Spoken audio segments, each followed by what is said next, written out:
Okay, we are live this morning and welcome back, everyone. This is the Senate Transportation Committee, and we have a few items this morning to go over. And the first one is going to be My Ride Microtransit Pilot Montpelier. Okay, we're in Montpelier today. We have a list of guests, and I don't know who would like to lead off first. Just introduce yourself, and who would like to go first? Yeah, good morning, Mr. Chair. My name is John Moore. I'm the general manager at Green Mountain Transit. I think I'll lead us off this morning. Okay, good. Good morning. Thank you for having us. With me today is Jamie Smith. She is our director of planning and marketing, and she was the project manager for this microtransit project. And then also Dan Jones from Sustainable Montpelier Coalition. We've worked very closely with that group through the planning and then especially the outreach of this exciting new project. And then Ross from VTrans will, I think, back clean up and tie it all together. So a good lineup this morning, hopefully. So I'll give a general kind of overview of what microtransit is, and then Jamie will get into some of the, actual operating details for the passengers and some of the operating data that we've collected over the first couple months of service. But this microtransit pilot project started back in the first week of January. So GMT has been operating this for a few months now. And essentially what microtransit is a shared service on-demand mobility solution that's technology based. And really what all that means is, we've, through this pilot project, have scrapped our traditional fixed route transit services in Montpelier, where previously we had 3 routes. They operated on a set schedule. Passengers had to be at a bus stop at a set time. And there was really very limited flexibility outside of what the schedules that we set. The microtransit kind of pilot project takes those resources from those 3 routes and creates a new service that gets away from the fixed route philosophy. And basically the only parameters that it provides is a service area, which is essentially the city of Montpelier up into Berlin in the Central Vermont Medical Center area, and then a time span. So if you want to travel anywhere within that zone during the periods of time that we're operating, you set the schedule, not GMT. So it really increases passenger convenience, and we really hope it's going to improve the passenger experience on public transit. So I'll say that this has been a multi-year effort, planning effort leading up to this pilot project. And again, we've worked close with Sustainable Montpelier. VTrans has been a great partner. As well as a large and diverse local stakeholder group who's been kind of guiding the process through implementation and even afterwards, looking at metrics and making sure that it's successful. And also want to thank the city of Montpelier. They provide the local match for the service. So without that, we wouldn't be able to draw down some of these federal funds. So they've been a very important partner as well. So going into the project, we had kind of 2 main goals. The first goal was to make sure that we could continue to provide meaningful access to public transit services to existing passengers. And just speaking from experience, anytime there's even a minor service change, if you're changing a schedule by 5 minutes, change is hard and different people have different levels of challenge with that. Microtransit is really a whole new service delivery model. So we knew that there was going to be probably a higher level of challenges for, some of our passengers. And we really wanted to mitigate that from the beginning. So I will say that there are ongoing problems or challenges with some of our current passengers. And with Sustainable Montpelier, we continue to work with those groups of individuals. But really to optimize this service, it's really technology based. And there's 2 ways you can request service. Number one, you can go to an app on a smartphone and you can do it through that process, or you can call our call center and you can speak to an operator. They'll schedule the ride, tell you when the bus will be there.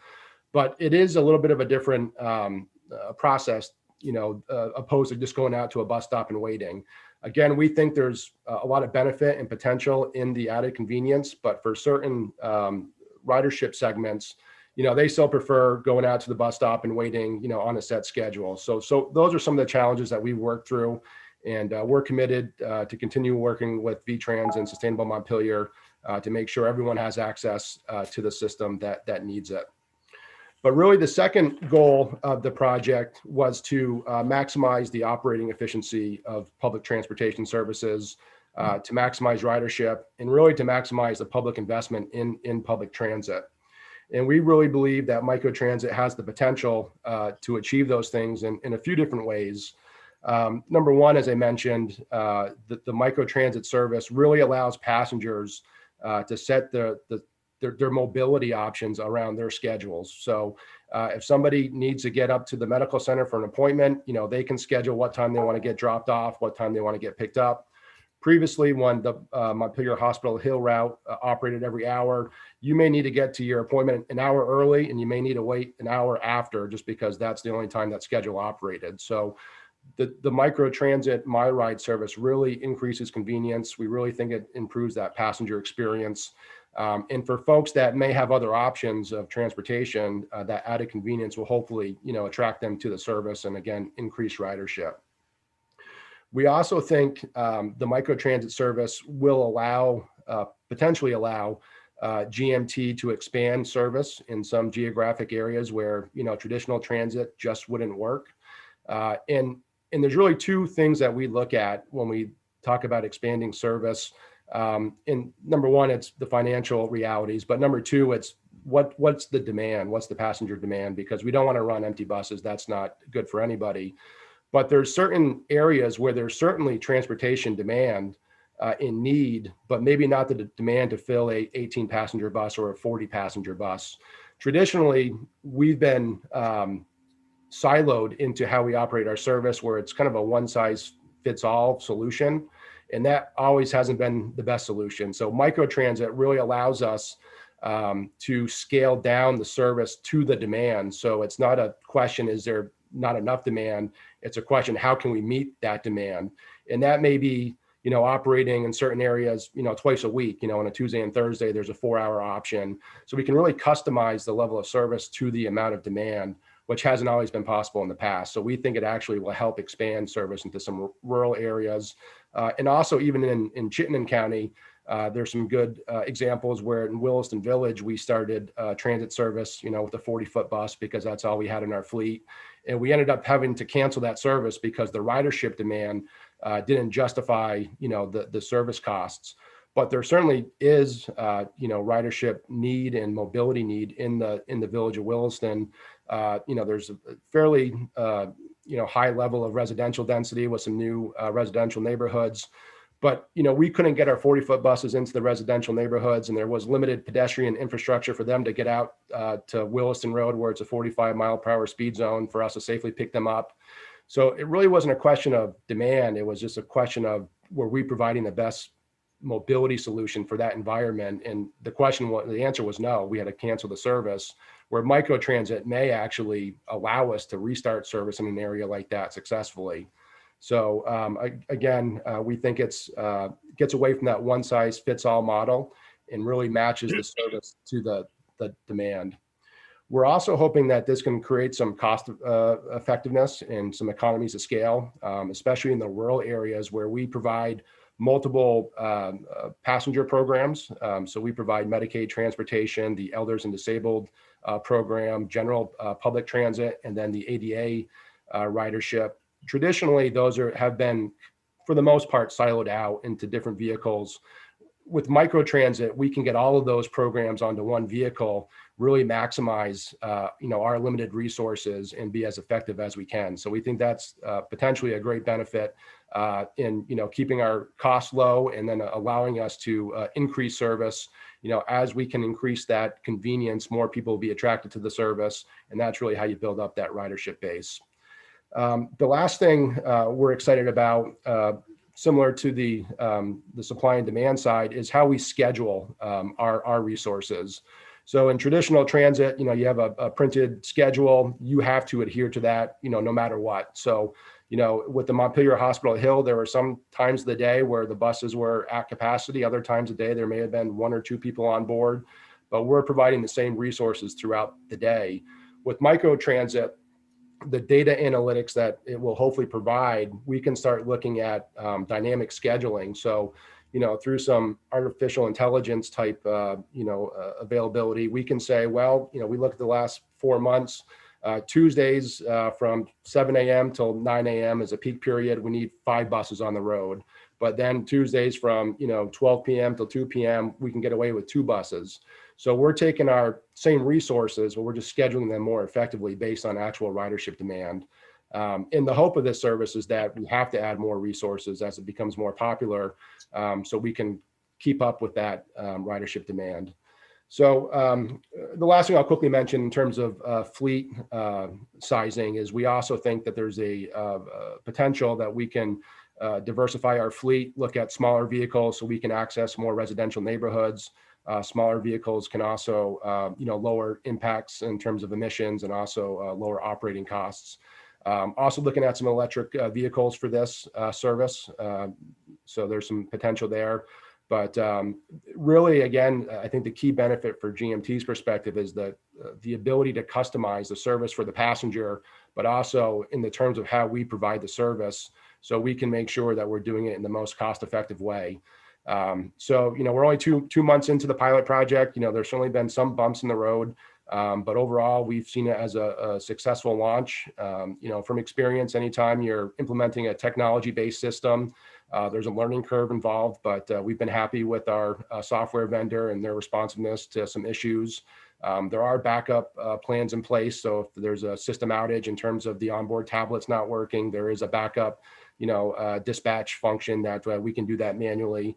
So overall, the first 2 months have been successful. We've been happy, and we're excited to see where it goes into the next, 6 months to a year. It's a 2-month or 2-year pilot project. And if successful and we can realize some of the potential, we'd be excited to see what the expansion potential is in our service area. So with that, I'll turn it over to Jamie Smith, again, who's acted as our project manager. She can go over kind of how this works from a passenger perspective, and then share some of the operating data that we've collected to date. Senator Perklick.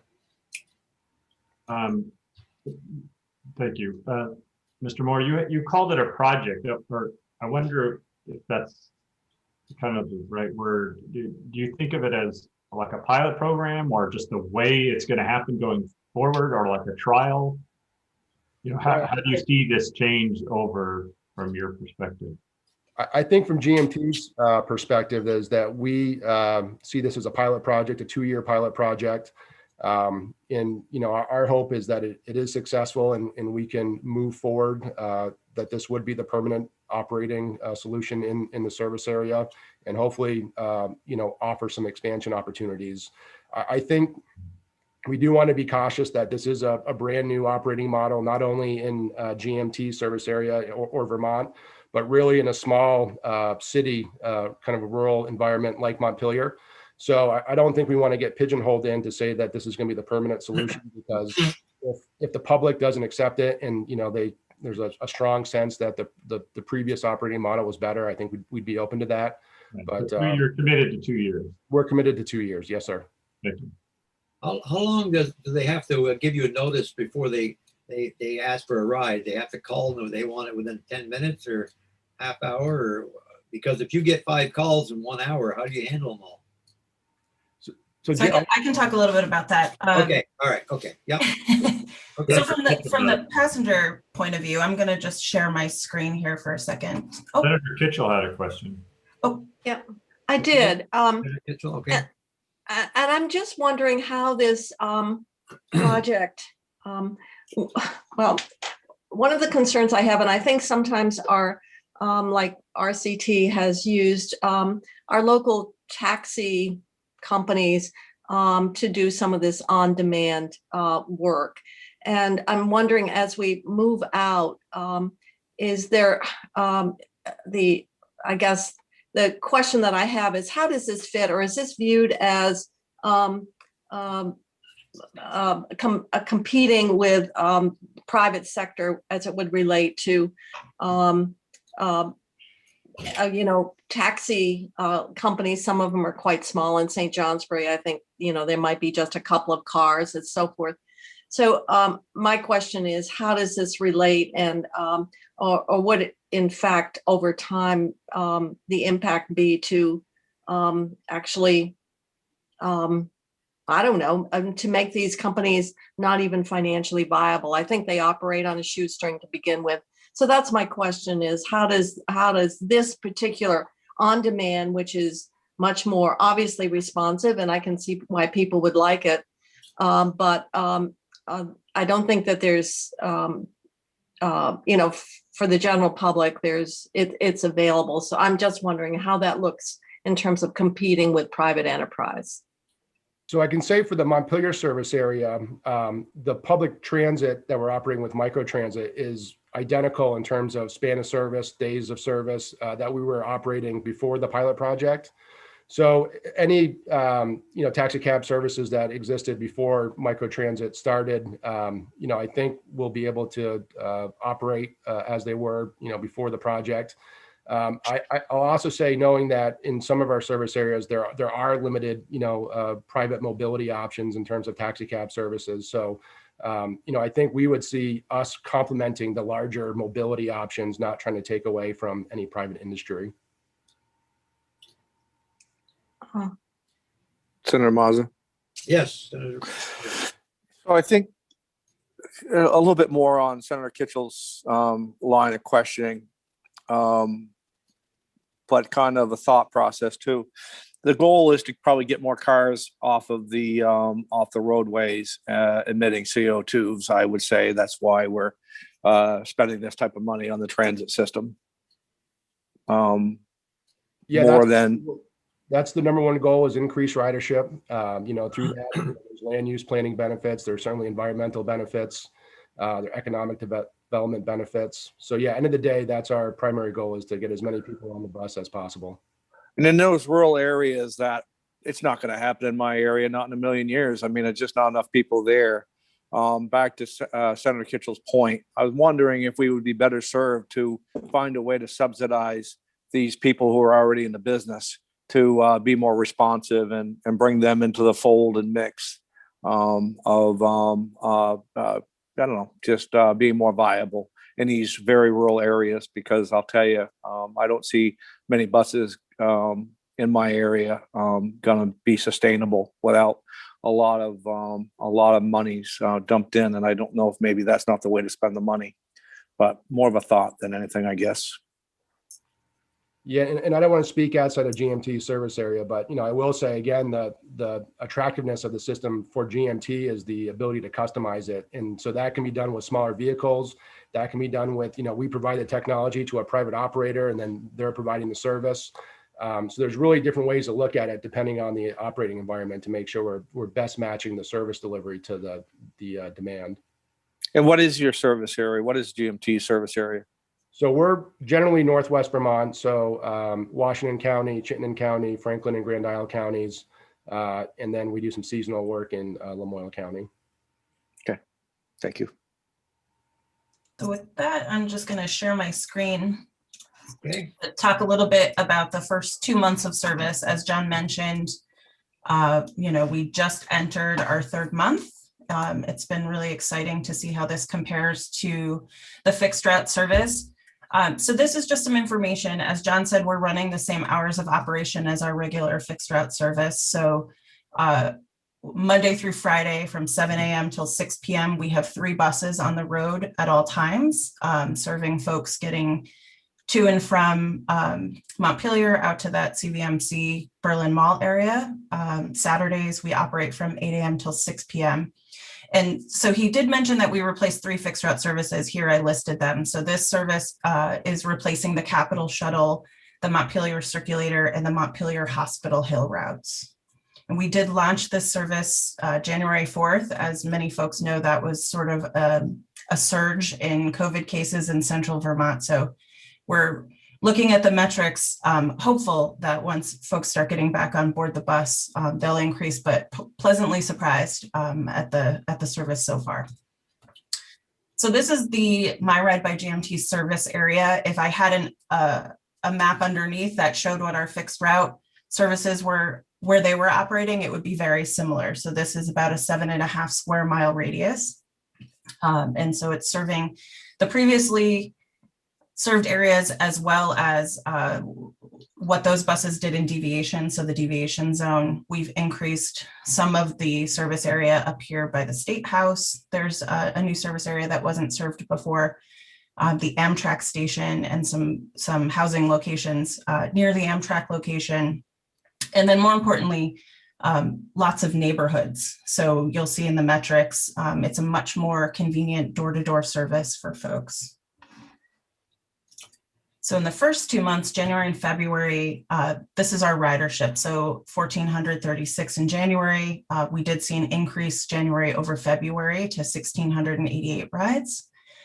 We have about 218 active riders.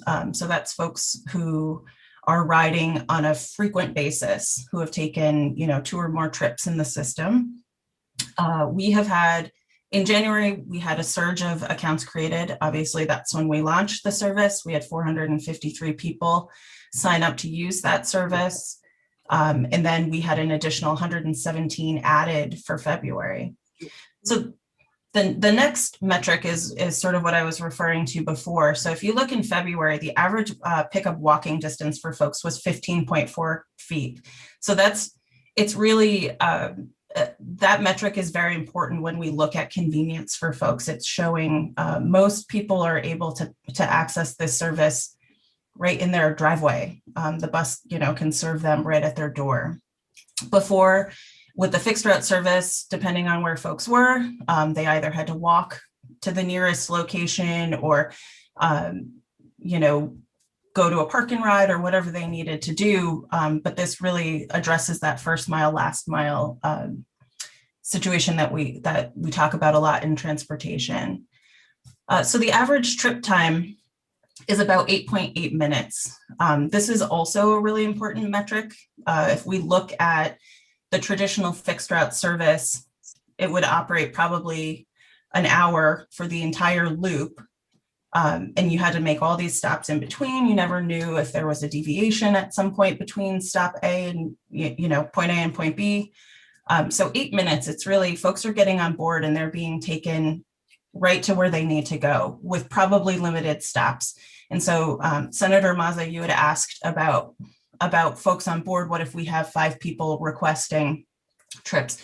Given that this is a 7.5 square mile radius of service, most folks are either going into the same general vicinity.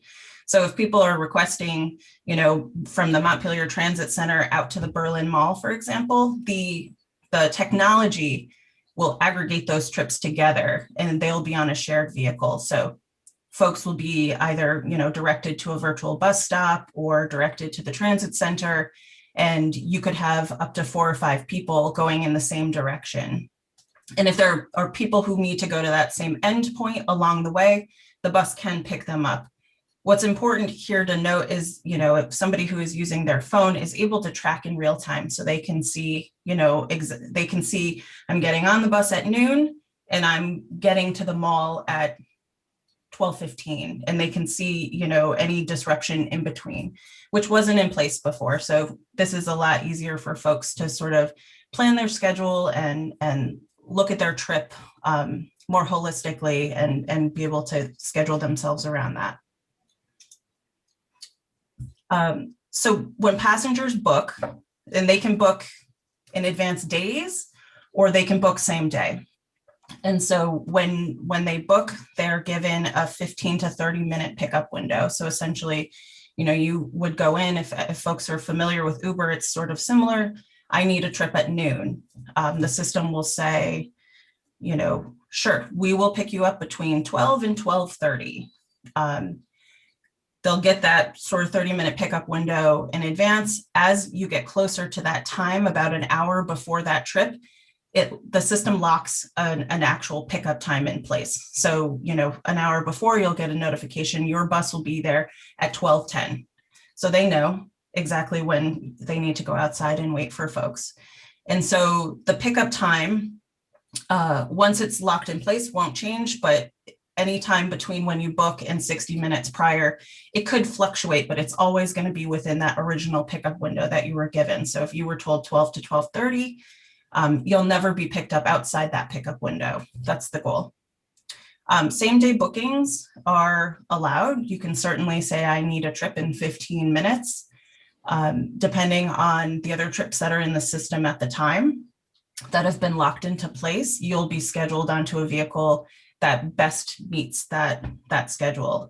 Sometimes if you're booking same day, it can be, sometimes you'll have to be a little flexible, but in most cases, you should be able to get a trip pretty quickly within a half an hour. So a handful of riders have rated this service. So far, we have a 4.6 out of 5-star rating for the service.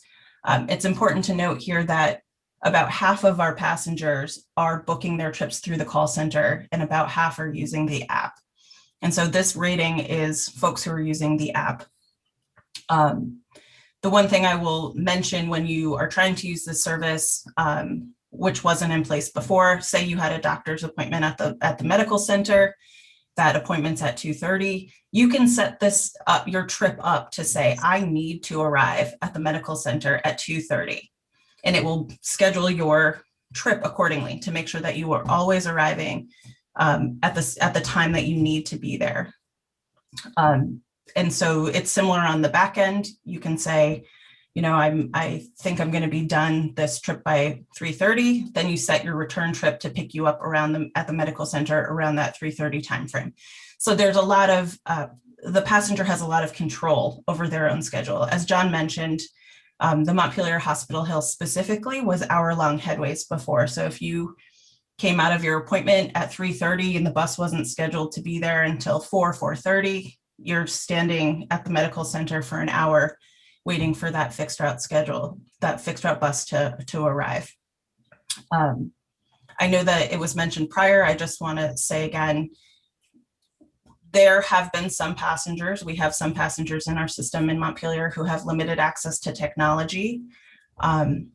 This is where our advisory group has really come in and helped out here. Sustainable Montpelier Coalition has been fantastic at in-person outreach. So, you know, folks at certain housing locations, if they're having trouble adjusting to this flexible service versus a fixed route service, Dan Jones and his team have been on site. They've been assisting. They're helping folks navigate the call center and all of the things that they have to do to be able to be successful in this model. The other thing I will say, folks like VCIL, Vermont Centers for Independent Living, Peter Jonke has worked with some individual passengers in this system to provide them access to cell phones. So, you know, that group has given out some cell phones to folks who are regular users of bus service who are really going to be utilizing this service. So they've been given phones. We're looking at other ways to make it more accessible for folks, especially folks with limited technology. We're looking at options like a transit phone, which is an outdoor phone that will be at the Montpelier Transit Center. You know, when somebody picks up that line and pushes the button, they'll be directed directly to our call center. So they'll be able to speak with someone who can assist them in booking their trip. So Can I ask a question? Sure. Oh, I guess I could. I was anticipating the last slide. How do you know if one of the goals is to reduce the number of cars on the road and carbon emissions? I'm just wondering, what is the ridership on this on demand? Because if all we're doing is replacing one for one with this mode of transportation with a car or with a taxi or an Uber or a neighbor, then we haven't got any gain. So my question is, what is the ridership relative to these fixed routes that give you that kind of a combined benefit? Sure. The ridership right now is slightly below the fixed route service prior to launch.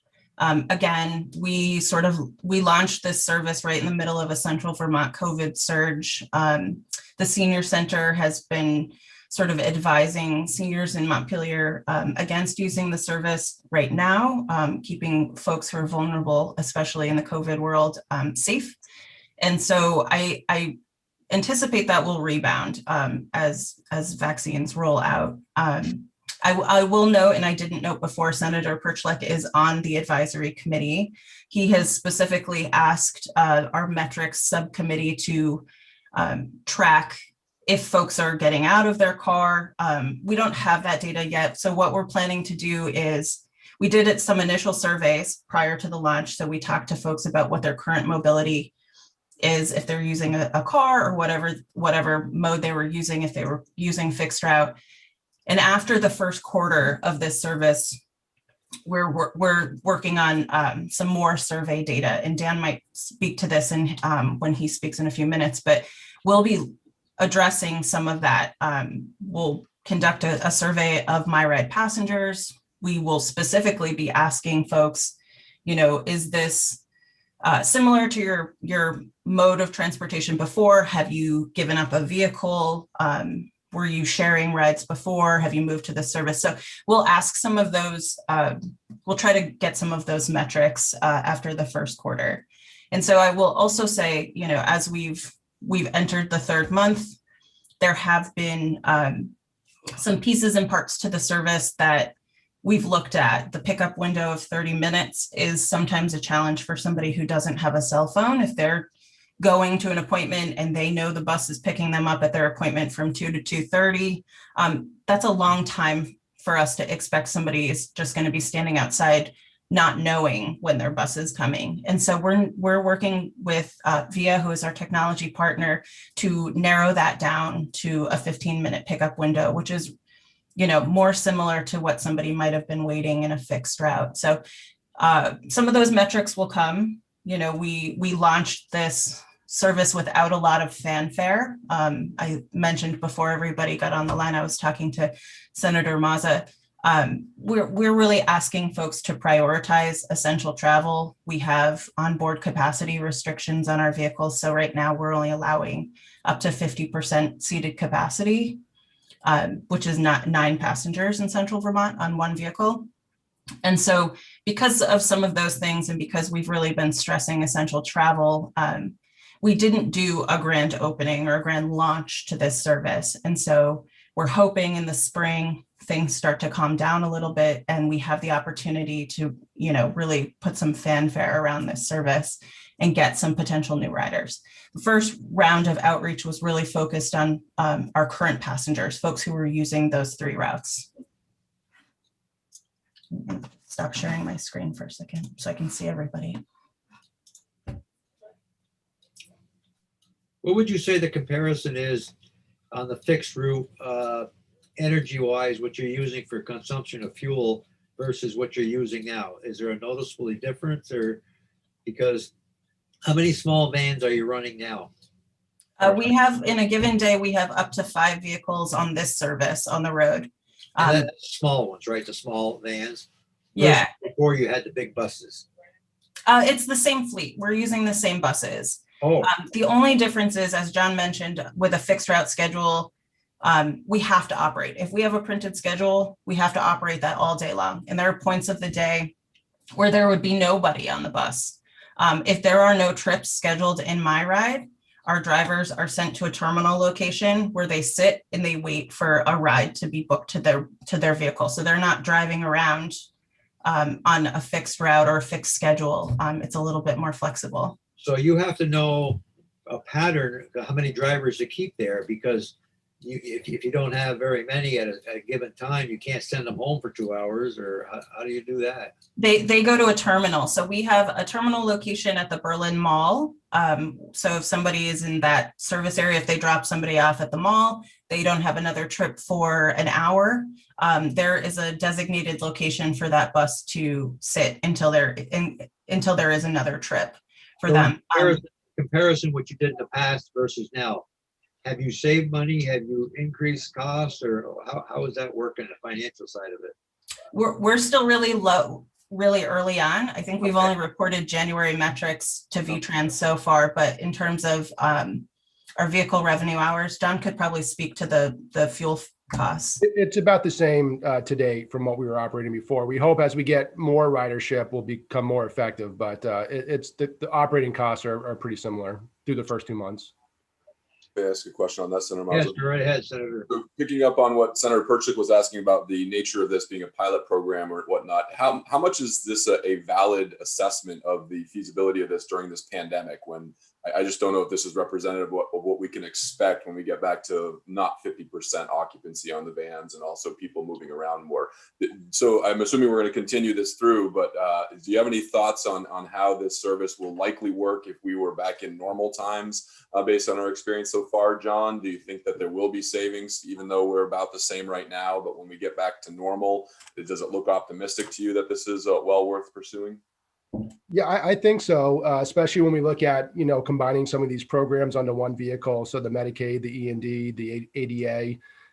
And so even though ridership is down through COVID, it's down throughout our system. So when we compare, we'll be looking at other ridership figures during the pandemic. So it definitely makes it a little bit more challenging to know the impacts of the new service. But when we compare it to other existing services, we have an idea on its effectiveness.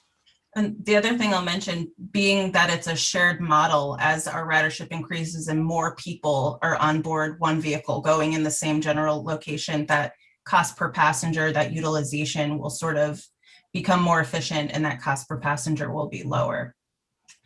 If someone wants to go, say to Barry, you don't go, you have a radius of what, 7 miles, you said, or something? Oh, so you stay within that radius. Okay. If folks are wanting to go to Barry, we still have that city commuter route that operates between Montpelier and Barry. Okay, so that's a different one. All right. Senator Persick, what's your view of it? You live in that district. How do you think what's happening? No, I think it's great. The first 2 months have shown that it can at least be a successful model. And I was just going to point out that the buses they're kind of smaller buses. They're not like the big, Burlington buses. They're what they call the cutaways, which still allows them to take, somebody with, a disability or wheelchairs and things like that, which is kind of an issue if you go. I'm hoping that they'll get a van once the program is successful. Then you can have a smaller van, which is just a more comfortable ride. And I think some people will like it better if they're riding a van, and gives you a more easier to switch to an electric vehicle as well. But no, I've been impressed. I don't go anywhere, so I haven't had a chance to book a ride yet. I did download the app and checked it out and been involved in that way, but I'm hoping to need to go somewhere at one point. Senator Kitchell? Well, one would hope within the radius, Senator Perch, like you'd be on your bike. Yeah, well, that's right. I can walk to most places. Electric bike, or is that electric bike or what? So Yeah. my question, and maybe this is something, since you're on the advisory, this is something new. Obviously, the response so far is the riders like it. It's they view it as a more responsive way. What will be the metrics of measuring success? I often hear this is successful, and then on the other side, other people are saying they don't view it as successful, or it was might have been successful for some, not for all, or the cost. So as we're taking a look at this, and if it's a pilot or whatever, what will be the metrics that you are using to determine whether this pilot was successful, and how are you defining the components of success? That's probably a good segue to Dan Jones, because the Sustainable Montpelier set up a metric committee with Jamie and others in GMVT to talk about that. And I wanted to be on that committee because I thought that was a really important question, that we don't just do it and then think later what metrics we wish we would have collected. So I think the different, I don't know if we're going to hear from Ross too, but I assume Ross might have different metrics than Green Mountain Transit, and that might be different than Sustainable Montpelier. You could give incredible ridership service.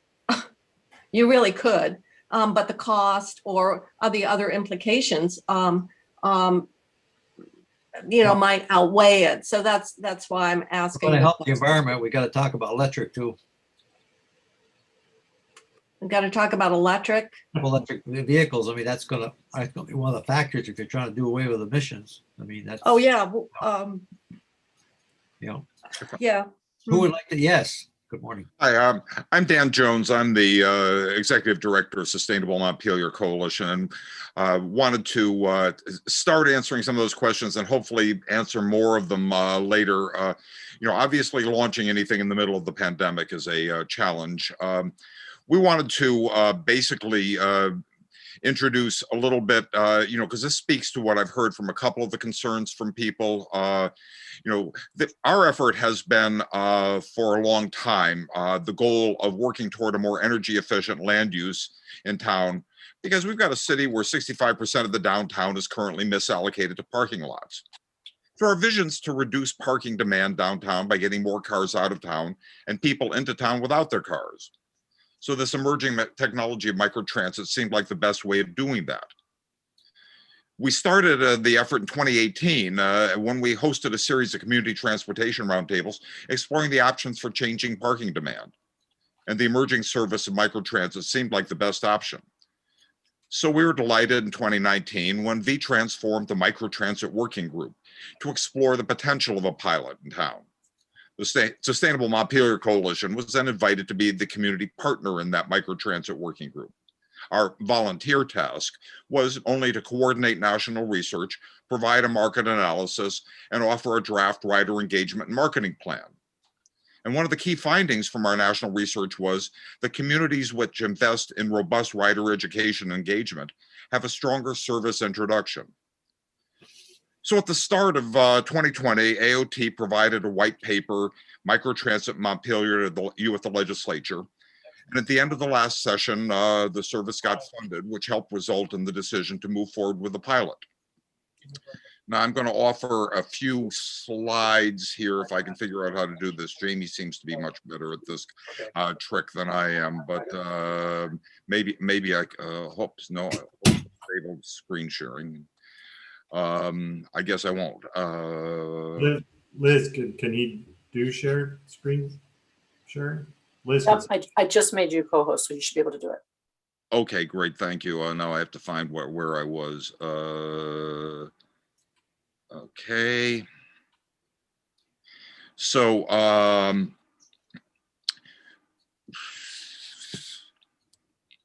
again, technology is always fun.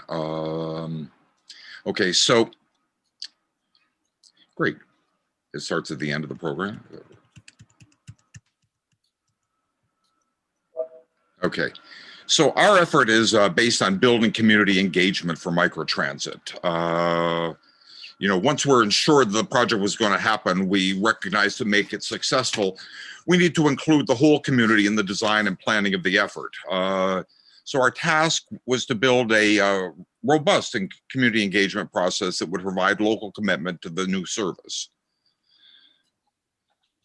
We organized what is now known as the My Ride Community Advisory Group, MRCAG, or as one of Witt put it, Mr. CAG, which has had its first meeting about a year ago. As a matter of fact, it was 2 days before everything shut down, so we're still running to catch up. The advisory group included members of the original VTrans working group, and we wanted to expand the community base so that we were recruiting other organizations that have a clear interest in getting members and their client base around town affordably and conveniently. Today, the group's got over 20 members who are needed to execute a strategy that includes a broad base of support for building ridership and providing rider feedback. And we've actually expanded the list of associated partners into a group of 20, and we contact them monthly to get their feedback, and they provide more input. And this is still working within the needs category for rides. We're not building, and as was mentioned before, a lot of the focus at the beginning was merely on getting the current riders aboard. We're not focusing on the general public yet. But to give you some idea of the community ownership that has arisen in this group, when we wanted to make sure their ideas were included in not only the running of the service, but also the naming of it. The pilot project needed a brand identity, and everybody wanted to participate. So Jamie instituted a voting process. and the first rounds of voting, it was 2 rounds of voting, and even Senator Perchlik and Ross were included in that effort. And the winning name became My Ride, or My Ride by GMT, as it's formally known.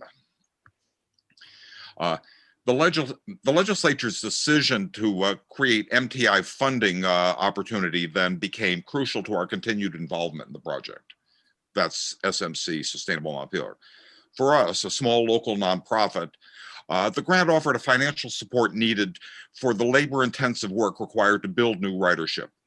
And as Ross and McDonald and Dan Courier will tell you, the report project proposal that we offered was highly detailed, down to the hours spent on each task each week, etc. We're very proud of what we did there. And while our overall goal remains to change land use in Montpelier's downtown, along with reducing greenhouse gases, our immediate focus has become the challenge of getting people actually on board and using the service. Now, this is truly a challenging task in the middle of a pandemic, but it's what we got. Also, when MTI became more competitive last year, our proposed budget of $95,000 was cut in half, and we were only funded $48,000 in the grant. This was sufficient to get us started on the proposed public engagement effort, and it's our hope that additional funding will be made available to finish the proposed work plan. This will allow us to provide useful reports to be shared with other Vermont communities that we hear are increasingly interested in supporting their own microtransit services. Now, VTrans made it clear that priority was to make sure the system's current riders were accommodated. That meant our first step was to work with the advisory group and GMT in crafting a survey of client needs and current rider needs prior to the launch. You can see here SMC volunteers conducting the survey on board local buses outside the transit center, and GMT made the survey available online through SurveyMonkey. The results of the survey clarified the current riders' needs. We learned that approximately 25% of the riders use the service daily for work or school. But this is not a huge base of people, but this is the riders that are service demanded, which are a few hundred. Just over 50% of the riders use the service 1 to 3 times a week for shopping, medical, and business uses. And we found that half of the riders had a smartphone or home computer so they could use the app, but that's only half. So the other half needed other considerations in order to make sure they could be aboard. The survey helped us tailor our outreach to include everyone in the current rider group. And we developed a really strong sense of what were the opportunities and what were the areas of resistance to the effort. With the findings of the survey, we deepened our approach to planning and public engagement in the partnership with GMT. We worked together to design the signage, schedule outreach and engagement efforts in the community. You can see some of the signs that we started putting up at the mall, at the shopping centers, etc., for informing people of what was coming along. We reached out at the community lunches as they were being established, the hotels that are now operating as homeless shelters, the food pantry, etc. And we discovered how challenging the transit provider's task is, and we got a whole new respect for it, are to accommodate so many diverse and pressing rider needs. And our task became meeting the riders where they are. So on January 4th, we launched the service. Here is the inaugural ride being entered by Mayor Ann Watson in Montpelier. She took it to her work at the high schools where she teaches. So we're kind of proud that she launched the service. And as the same time, the staff and volunteers working in local public housing, come on, dude. Oh, all right. Some reason the slides stopped. never know what happens until okay. So you can see here we're signing up people at public housing projects. We're working with people who ended up at the bus stop saying, well, where's the bus, to show them how to access the ride, how to schedule it, etc.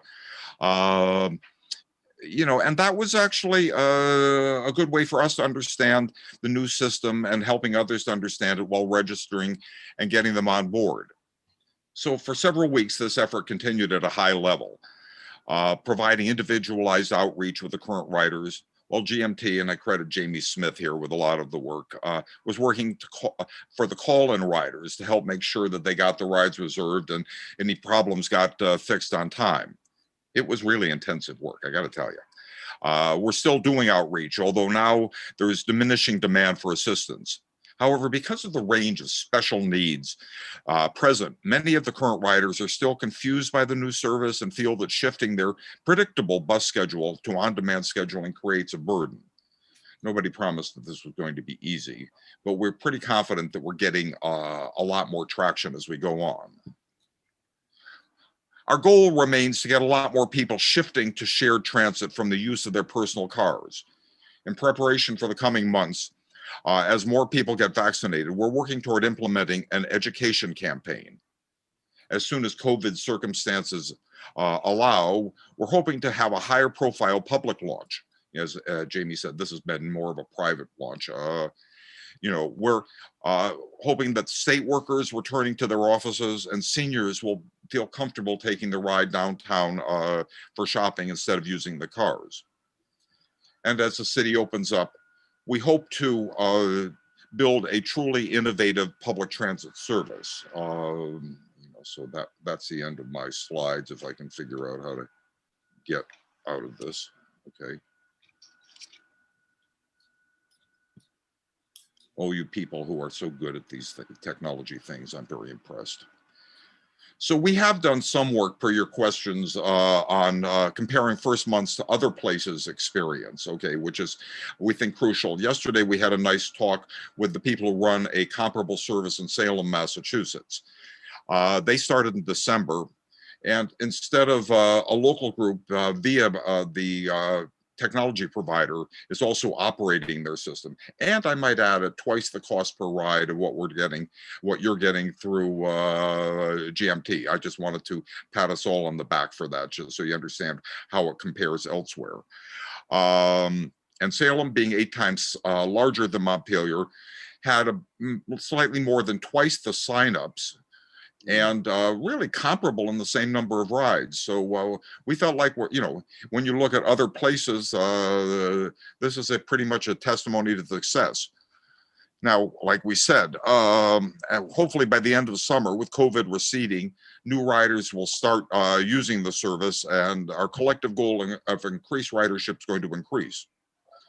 You know, and we're really grateful for the MTI money that made it possible to support this education effort, and which we think is also going to provide a roadmap to other communities on how they can adapt to this in the future.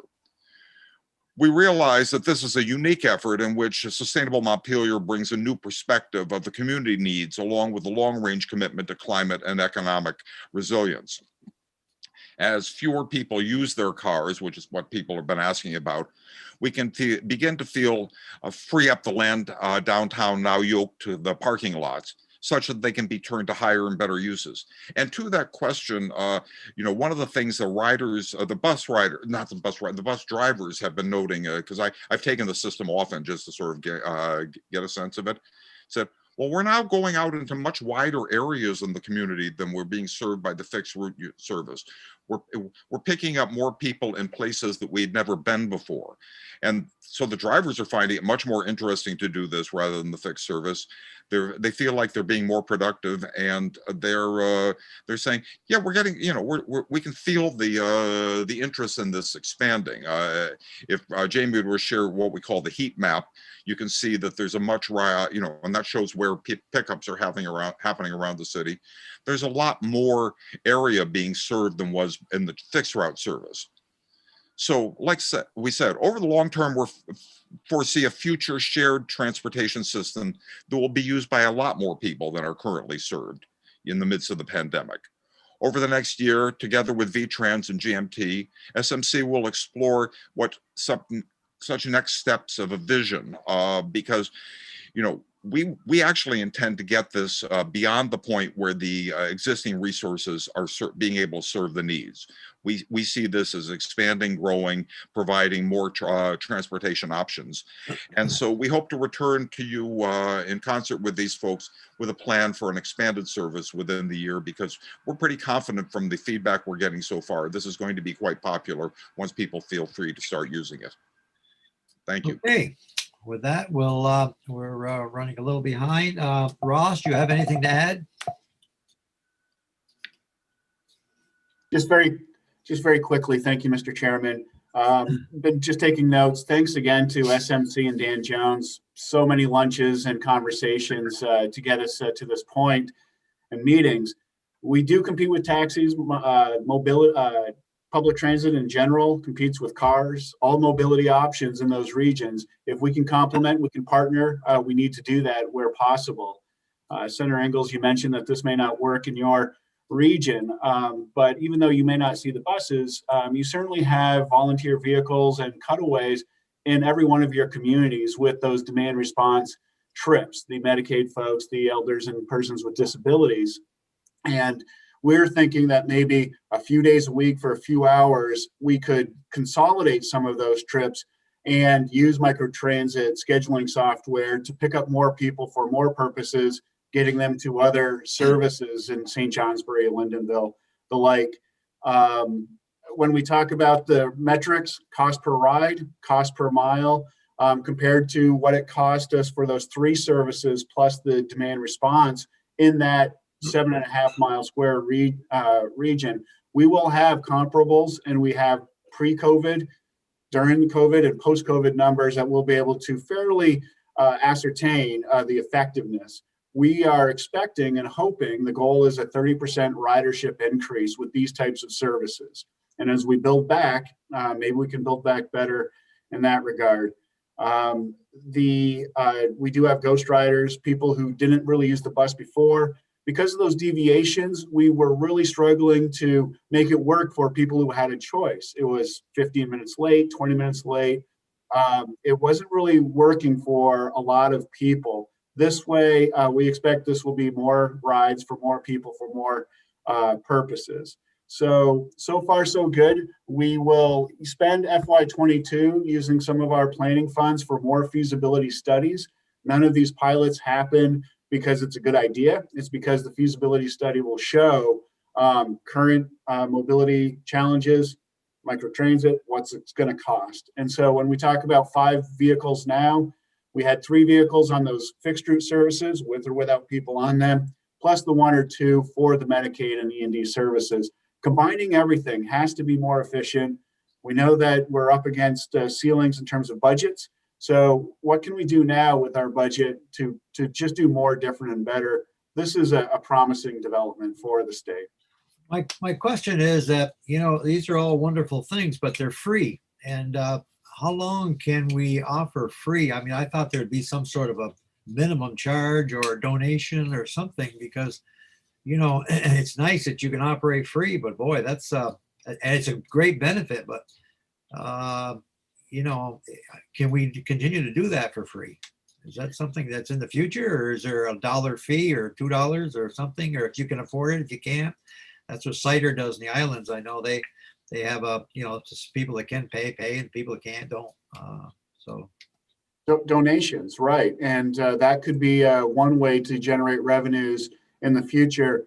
We had anticipated that this would be a $1 or $2 per trip fare. No fare covers the services. No, that's right.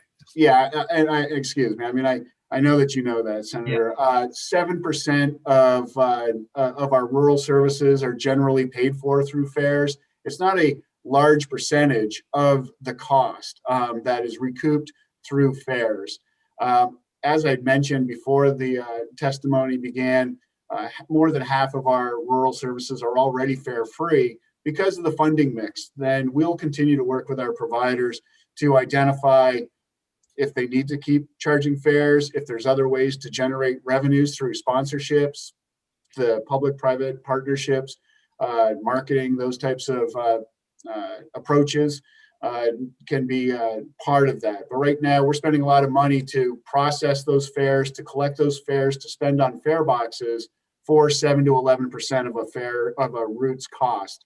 And so there is some value in, again, looking at fare-free service. We did in the public transit policy plan, and we can continue to look at it. The RPC and Chittenden County has reached out to us to help identify that, particularly in the urban area, because that's where 2.2 out of the $2.7 million in fares around the state are generated. It's a much more robust system. It's a little more expensive because it's worth it, because you've got so much service and you can live without a car in those areas. So all of that to be discussed, and happy to set the time aside to speak with this committee on fare free specifically. Okay. We're out of time, Senator Mazza. Yes, May I make Senator Chittenden. quick closing comment? I just want to recognize the GMT. As a former board member, I'm going to be a little parochial here. I just really applaud their efforts and everything they've done in making this happen and working with Sustainable Montpelier, working with VTrans. This was no small chore, no small task, and it's really exciting that GMT, the largest public transit institution in the state, is on the forefront trying to implement these things. So great work. And to your earlier point, Senator Mazza, I know John Moore could talk an hour about the electric cutaways that GMT continues to look at. And I know there are some on the market, and I know they're trying to get to electrify more of their fleet. So great work on that, John and Jamie. Okay. Any other questions, comments before we move on? All right. Good overview. Thank you very much. And we may have you back someday. Thank you. Thank you so much. Thanks for having us.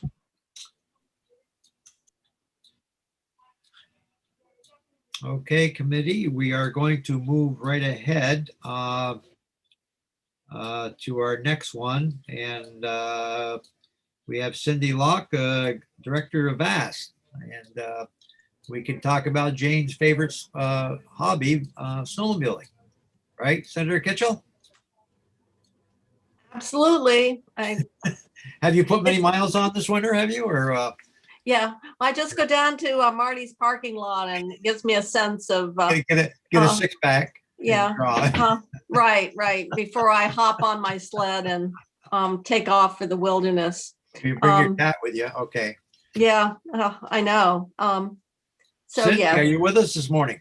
Good morning, everyone. Thank you Good for morning. inviting me. Mhm. Gosh, Cindy will tell you that I'm asking for a Zoom link why I can't get on. I was just a day too early for a meeting. oh, So, okay. it just shows you how Cindy, is she as a we pretty would say in Vermont, how disorientated we become in terms of days of the week. So Cindy, we rely on Senator Kitchell to keep us abreast of what's happening in the snowmobile business. So is she doing a good job or what? I mean, we're going to get an update here. Absolutely.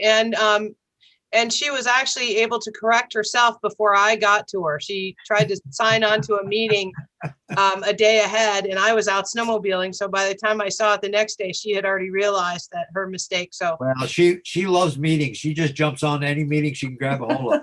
Yeah, she just loves them. Well, good morning and welcome to our committee again this year. You've been with us quite a few years. thank you for the invitation. Well, you've been representing the snowmobilers for a long time. And, so how's the winter going? Oh, very well, Senator. Yeah. This is Cindy Locke. I'm the Executive Director of the Vermont Association of Snow Travelers, and appreciate your invitation today. Right. In fact, Frank is probably listening and watching on YouTube, and he said, "Why are they calling you in?" And I said, "I don't know, just an update. I Just pretty an much can update. answer We like anything to they chat, ask me." you know. So It's a big business for us in the state of Vermont. It brings a lot of folks here, and by the reports we've heard this year, the sales of snow machines, you can't buy them, and I mean there just been people are outside doing all kinds of things this year that never did before. So it's good for the economy, and we've had some snow, I guess, but so we thought we'd just get a little update of how things are going with you. sure, I really appreciate this. So outdoor recreation is an incredibly important part of Vermont. And as everyone knows, we saw it this past summer with outdoor recreation and how it increased. I mean, I bought 2 paddle boards myself, $2,000 worth of paddle boards. So I am not just a motorized sports person. I'm also a non-motorized sports person. And so the trail organizations, we collectively bring in about $1 billion a year in economic impact in the state of Vermont. And that's just the recreation itself, including the sales of product like snowmobiles, mountain bikes, things like that.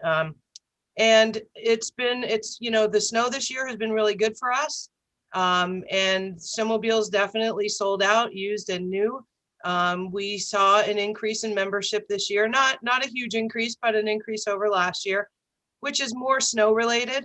We have had a good season and we are completely reliant on the weather. That's why I just spent the last 5 days snowmobiling. My staff is happy to see me back in the office for the next 3 days, but Cindy, I'll yes. just interrupt you with we have Senator Ingalls in Northeast Kingdom, and he's a big boater. Can we get him into snow machining or any way you can help us up there? You know, he's Absolutely. I actually used to boat myself quite a bit, and now I paddleboard. But I see it from the other side. I used to have a big motorboat, and sometimes the paddleboarders like to see you go by, and sometimes they don't. But I appreciate being on both sides of that. But the outdoor recreation is just, like I said, such a huge part of our economy, and we're part of the Vermont Trails Alliance. We are. This is an organization that was started with non-motorized and motorized. So people like the Vermont Mountain Bike Association, Kingdom Trails, VAST, Catamount, Green Mountain Club. We all sit together and work together on trail issues. Protecting the environment, protecting everything that we can, and building and maintaining, as Commissioner Snyder has said before, world-class trail systems. And we definitely have seen an uptick in outdoor recreation for ourselves. For VAST, we have trail counters out, so we actually can count the amount of people that are on trails, and we can move those around. You guys are familiar with the Lamoille Valley Rail Trail, and we've always had counters out there. That's a trail where about higher than 80% of usage is in the summer and the warmer months, but VAST still continues to maintain that trail. Lots of great transition happening thanks to you guys and to other committees, but mostly you guys. We've been coming to you for years. good relationship. Good relationship. Yes. Yeah, so everything's going really well. We're doing some things with Act 250 and trying to build an alternative program that'll work for trail organizations without adding a lot of extra burden. Through this process, we're realizing that a lot of representatives and senators don't know what we do as far as the policies and standards that we already follow and the relationships that we have with DEC and ANR. So I think once we get to the finish line of this alternative program, or staying in Act 250 itself, which VAST might opt to do because we don't really trigger Act 250. And the reason that we don't is because usually when we're moving a trail, we're not really building trail anymore. We will relocate if we have to, but we pretty much will avoid it if there's part of a property that's under Act 250, we might just go to another location. But we do follow, obviously, all of the other permitting processes that we have to go through. And we have great relationships with DEC and ANR. We'll actually call them up and say, hey, what do you think about this? We go walk this site and before we even do something? And so we're not sure where we're going to land with the Act 250 things that are happening right now, but we're certainly fine with staying in it, as long as it doesn't trigger our whole trail system going into Act 250. Because if that happens, then obviously we're going to lose snowmobiling in Vermont, and the other trail organizations will as well. How many members do you have of VAST? How many members?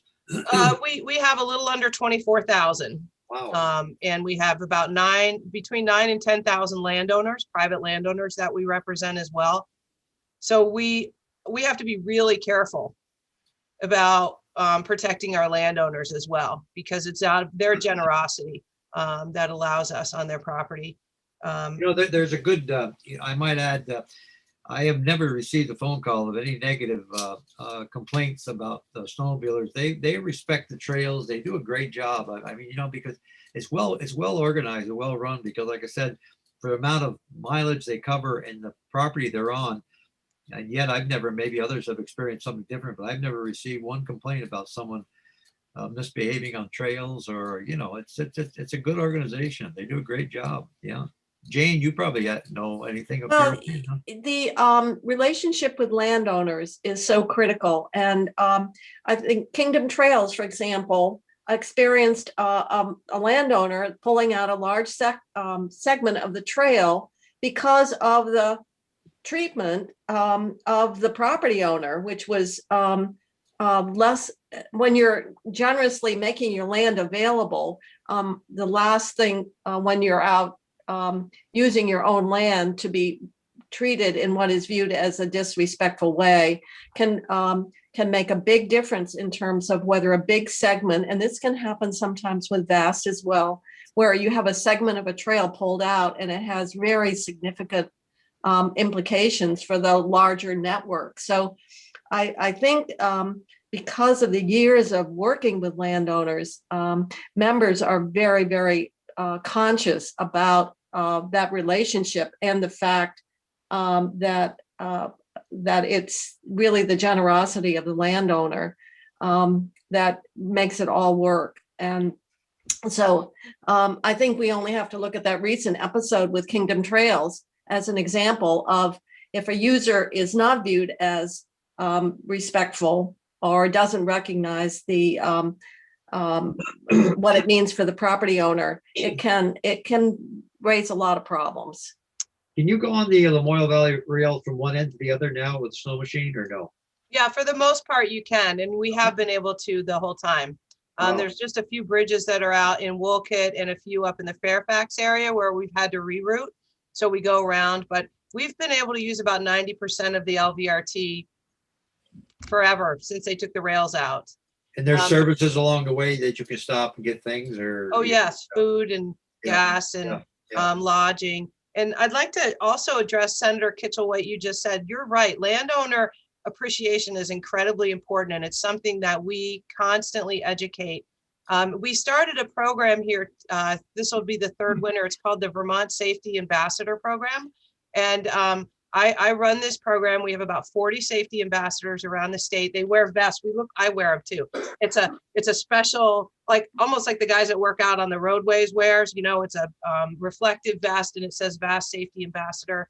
And so what we do is we help people if they're at a junction and they need directions, or if law enforcement, if there's an accident and they need help on the scene, or if we see something that's happening that's not right, we will go out and educate people.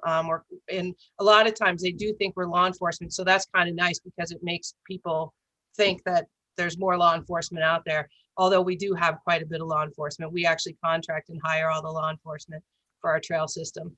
But this is a great Safety Ambassador program, is a great program. And our ambassadors have log sheets where they log what they've done. And it's really been a great program to the point where other states and provinces are looking at adopting the same program. So we do have a lot. In fact, I just got off the phone an hour ago with a couple from New York and Brooklyn. The husband they own 800 acres in Saxon's River. They're not snowmobilers, but they wanted to understand. They've always had a property manager, and so they don't have the relationship with the local club. Great conversation with them. They love having a groomed trail on their property that they can cross-country ski on. They think that the infrastructure of trails in the state of Vermont is so important, and that Vermont does it the right way.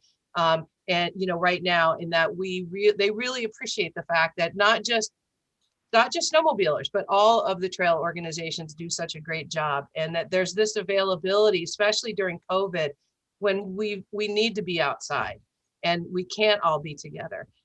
So we definitely have seen an increase in popularity. The long trail is prohibited. Long trail, you can't ride a snow machine, or can you? No, well, there's part of the long trail that actually goes along the LVRT. So it is a shared trail. And we do offer signs, like we also share trails with Kingdom Trails, where the mountain biking group up in Burke. And so they do fat biking in the wintertime. So there are signs when snowmobilers come into that area, there's signs that there's going to be fat bikes on the trail. And we do that for landowners too, that cross-country ski or walk dogs. We'll put signs up to warn, and we tell our folks that could be the landowner. Like, you need to be respectful, and you know, they might not have their dog on a leash. It's their property. Okay. And If they shared it or not. Okay. mhm. Good. Senator Mazza. Yeah, Senator Ingalls. Cindy, we are been brought to my attention, and I don't know what the depth of it is that you're running into some problems with the insurance companies, with the trail maintainers of crossing waterways, and that they want to pull out of the state. That if any of the trail machines cross the big bodies of water, that they're going to pull the insurance. Is there any truth to that? Is there any fix to that if it is? So we at VAST, we have a $6 million policy, insurance policy. We're only required to have a $1 million by the state of Vermont, but it's actually a $3 million policy with a $6 million aggregate. Our insurance company and our lawyers have informed us that we need to close all bodies of water, all large bodies of water. So what we've done, this was actually 6 years ago that we were supposed to do this. So we're working with clubs to close these and work on reroutes. And we've been personally meeting with the club. So you're hearing about it, Senator, because it is Memphremagog is in your area. And that is our largest body of water where we currently crosses right by my house. Yep. Yeah. So you can't go over a body of water with a snow machine, or? well, the problem is that there was an instance a few years ago in Lake Dunmore where 3 people lost their lives. And it wasn't even on a vast trail. Our trail didn't cross that body of water, but it went close enough to it. And the locals had put a sign up to point to a restaurant that was on the other side. These were local people too, but it was 3 people and 1 was a child that passed away. And so since then, our insurance company, and there's only one in the United States that will insure us, and it's Scottsdale Insurance, which is the same company that insures the state of Vermont. And so basically they've told us that we have to close these. So we're working with the clubs on reroutes currently, and policies regarding each one. We've currently taken them off our map. You know, it leads down to the water, but it doesn't cross on the body of water. What we're going to do is we're going to just end it at the closest road. So those people that actually use that feeder trail to go actually onto our trail system will still have access. And so we've met with the clubs that are affected in your district, Senator Ingalls, and they're fine with working with us. We are currently also, we've met with state agencies regarding the state of Vermont insuring us. But basically it says in statute that the state provides insurance, but it doesn't say how they do it. So right now what they do is they provide the money through registrations, but it's not really the cost of the insurance that's prohibitive. It's that there's only one company. So we're also looking at maybe starting our own captive insurance or self-insurance, but that's going to take a few years because you've got to build up. For us, we're going to have to build up millions of dollars just to set aside for something like that. So it is definitely something that we're working on right now to have those trails closed next winter. But for instance, we're still going to get everybody to services, Senator. So they're still going to be able to get to all the services in Newport and Derby, but they're going to have to go around down through Coventry to get up to Newport. Yeah, that's too bad. I'd really like to see something get resolved with that. It's going to hurt Newport in a big way, no matter what. I was talking to one of my friends, and she was unsure whether she was to cross or not. She lives right here in Newport, and it took her 7 extra miles just to get home. And it was a mile trip just to get home. And so I hope that there's a fix to it. And if we could share our emails back and forth on another matter, I'd like to chat with you about another idea that's more positive than that. So. Absolutely. Liz can just give you my email address, and I'd be happy to have a conversation. Thank you.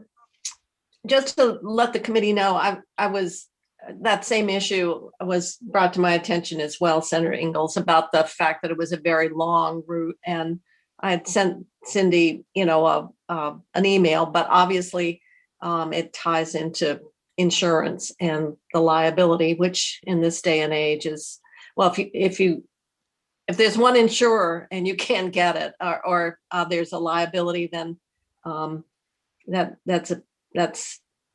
can't be just sort of taken lightly. But it does. My understanding is as you described it, it resulted in a very significant loop around. I don't know. Maybe there's an option to do something that it doesn't require such a big loop, but that might require negotiating other land use. Yeah, There is. There's an airport in the Newport area that used to have a trail that would shorten that reroute significantly. I mean, just to give you an example, I rode 60 miles yesterday. So 6 miles is really not a lot on a snowmobile. It's the fact that people are so used to being able to ride out of their home. But the fact is we don't have 40,000 members anymore either. We've got a lot of, we have plenty of trail system for the amount of snowmobiles that we have. And so, I mean, people will ride to a destination. They'll ride to a restaurant. That's what they base their riding on. Like, where are you going to stop for lunch? These days, you're bringing your chili with you for your most part, unless you go into a store and then you go and sit on your snowmobile and eat your chili. But change is always hard. And we're working with the communities and we, just to let you know, our insurance is $200,000 a year. That's how much we pay. So it's pretty expensive. We're willing to pay more, but we're being told the bodies of water are state property and the state is indemnified. They're sovereign. So the people that they come to is us. And we just had 2 people go through a body of water down in the Woodford area. Luckily it was shallow and there was a sign right there that says thin ice, dangerous. And our trail didn't even cross it. But they decided they'd go across. So we just have to be really careful in this day and age where people, that's the first reaction sometimes with some. And you're right. I mean, it is destination, but it is also convenient destination. I know that Newport, when they were looking at the Vasa trails, Vasa was asking just for a small segment of the city, and Newport, being forward thinking, said, no, we're not going to do the small section. We're going to do the big section so that we can accommodate all the business district. And to your point about it being destination, it'd be enough to cut off a whole swath of our downtown cities with restaurants, gas stations, and stuff like that. So I know you're working on it, and I'm not trying to be anyway negative about that, but I hope that there's a better resolution than just cutting those trails off to get to our downtown section of Newport. Yeah, it's just across the lake, but I understand your concern. And it's a little different in the Northeast Kingdom and regarding outdoor recreation, and it's more like an appendage of New Hampshire in some places. And so we appreciate that diversity, and we're doing our best to accommodate everybody as well as offer a safe place for people to go.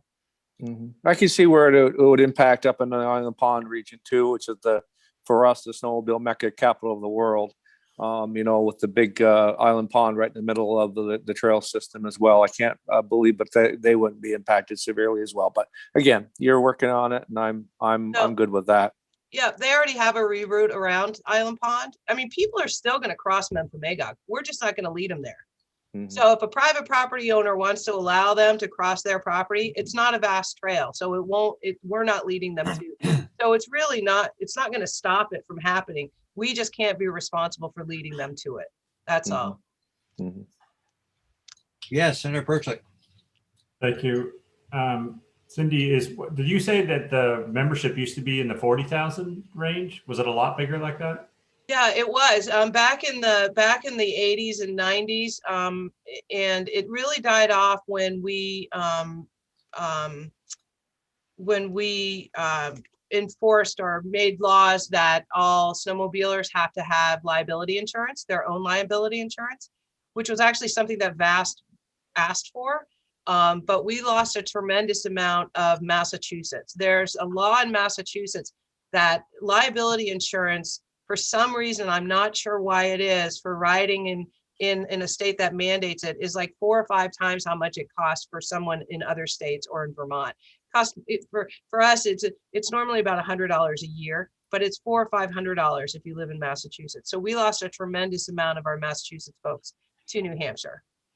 But is that a potential, or have you looked at making that a potential benefit of being a member, or like, is that something you offer your membership, liability insurance, like, or a discount if they become a VAST member? No, in Quebec, they do. In Quebec, because we're not owned by the government, we're not a state agency or a provincial agency. So we can't really do that. But it would, all we would do would be, it would be the same price. They would just be paying 1 bill instead of 2. So our liability insurance covers the landowners, our volunteers, things like that. And then their own liability insurance covers their snowmobile. So for instance, that tragic bridge that burned down in Troy. So what happened was, I just got the police report the other day. The guys they were going to pull the snowmobile off the bridge, but were told by dispatch to leave it alone because it's a vehicle fire. And then they called back 6 minutes later. They said, look, we've got a tow rope. We can pull it off. It's going to burn the bridge down. And the dispatcher told him, no, it's a vehicle fire. You know, obviously they're not allowed to give them permission to do it. But tragically, the bridge went down. So it's that snowmobiler's insurance that's going to cover that bridge, except of course, that policy is no way near large enough. So I think it will end up being the Vermont League of Cities and Towns who insures all the towns.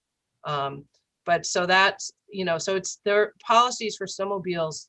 It's like $10,000, I think, probably. Okay, and I have a follow-up, Chair. Yeah, go ahead.